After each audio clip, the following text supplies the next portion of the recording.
Income tax return அப்படின்றது வந்து ரொம்ப ஒரு இம்பார்ட்டண்ட்டான ஒரு டாக்குமெண்ட். அது நீங்கள் என்ஆர்ஐயாக இருந்தாலுமே ஃபைல் பண்ணணும்.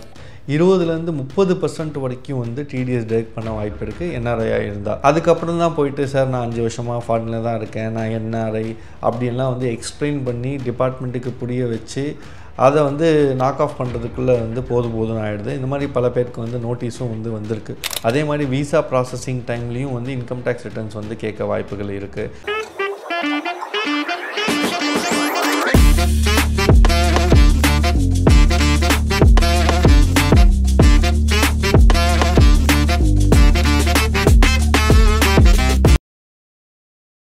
Hello friends, welcome to tax bro.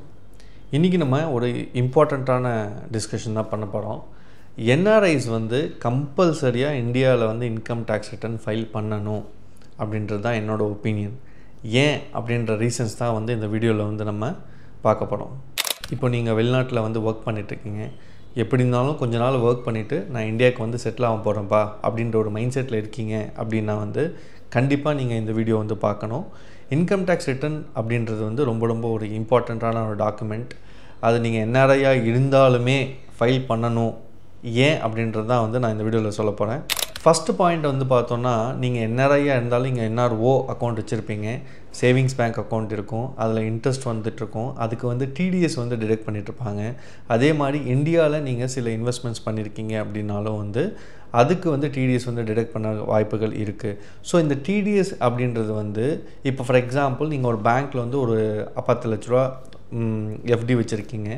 அதுக்கு ரேட் ஆஃப் இன்ட்ரெஸ்ட் 8% இல்லை 10% வச்சுக்கலாம். ஒரு 1 லட்ச ரூபா வந்திருக்குன்னா கிட்டத்தட்ட 20லேருந்து 30% வரைக்கும் வந்து டிடிஎஸ் டிடெக்ட் பண்ண வாய்ப்பு இருக்குது என்ஆர்ஐயாக இருந்தால். இந்த சுச்சுவேஷனில் வந்து இதை ரீஃபண்ட் நம்ம வாங்கணும் அப்படின்னா ரிட்டர்ன் ஃபைல் பண்ணால் மட்டும்தான் வந்து வாங்க முடியும். ஸோ நீங்கள் ஏதாவது டேக்ஸ் ரீஃபண்ட்ஸ் வேணும் அப்படின்னா கண்டிப்பாக ரிட்டர்ன் ஃபைல் பண்ணியே ஆகணும். ரெண்டாவது முக்கியமான விஷயம் என்னென்னா, நிறைய பேர் வந்து ஃபாரினில் செட்டில் ஆகிடுறோம். செட்டில் ஆகிட்டு பல வருஷம் கழிச்சு இந்தியாவுக்கு வரப்போகிறோம் அப்படின்ற ஒரு மென்டாலிட்டி இருக்கும். ஆனால் ஃபாரினில் போயிட்டு நீங்கள் சில அசெட்ஸ்லாம் வாங்குவீங்க. அங்கே போய் வீடு வாங்கலாம், இல்லை அங்கே போய்ட்டு ஏதாவது அசெட்ஸ் வாங்கலாம். இப்போ டிடிஏஏ டைரக்ட் டேக்ஸ் அவாய்டன்ஸ் அக்ரிமெண்ட் அப்படின்றது வந்து டேக்ஸ் ட்ரீட்டி மாதிரி ஒரு கண்ட்ரிக்கும் இன்னொரு கண்ட்ரிக்கும் வந்து ஒரு அக்ரிமெண்ட் இருக்கும்.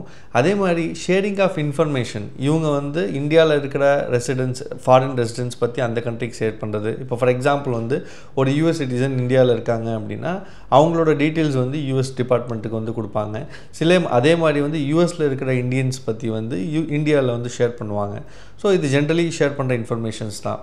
ஸோ இப்போ நீங்கள் ஃபாரினில் போய் செட்டில் ஆகிட்டீங்க, ஆனால் இந்தியாவில் இன்கம் டேக்ஸ் ரிட்டர்ன் ஃபைல் பண்ணலை, ஆனால் அங்கே நீங்கள் ப்ராப்பர்ட்டிஸ் வாங்குறீங்க அப்படின்னா இப்போ நீங்கள் இந்தியன் கவர்மெண்ட்டுக்கு நான் ரெசிடென்ட் அப்படின்னு சொல்லி டிக்ளேர் பண்ணணும். தட் மீன்ஸ் நீங்கள் வருஷம் ரிட்டர்ன் ஃபைல் பண்ணும்போது என்ஆர்ஐ அப்படின்ற ஒரு பொசிஷனில் வந்து ஃபைல் பண்ணிங்கன்னா நீங்கள் அங்கே அசெட் வாங்கும்போது இங்கே ஒன்றும் பிரச்சனை இருக்காது.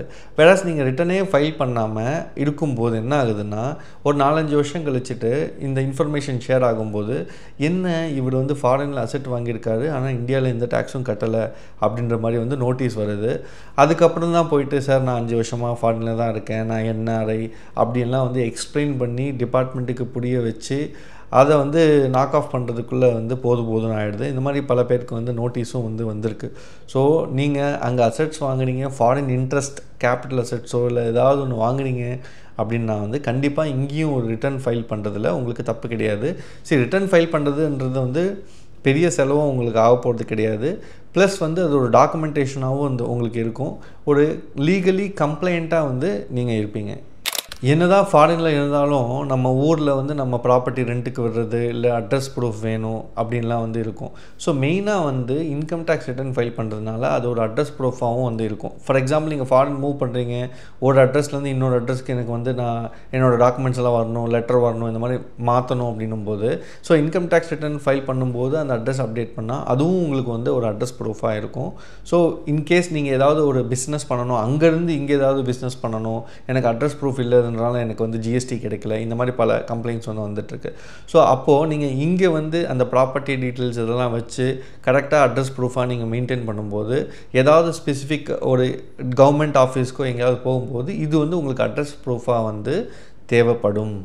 அதே மாதிரி நீங்கள் ஃபாரினில் இருக்கீங்க, ஆனால் இங்கே வந்து இந்தியன் ஸ்டாக்ஸில் இன்வெஸ்ட் பண்ணுறீங்க அப்படின்னா வந்து எப்படி இருந்தாலும் உங்களுக்கு அதில் லாஸோ இருக்கும் இல்லை கெயின் இருக்கும்.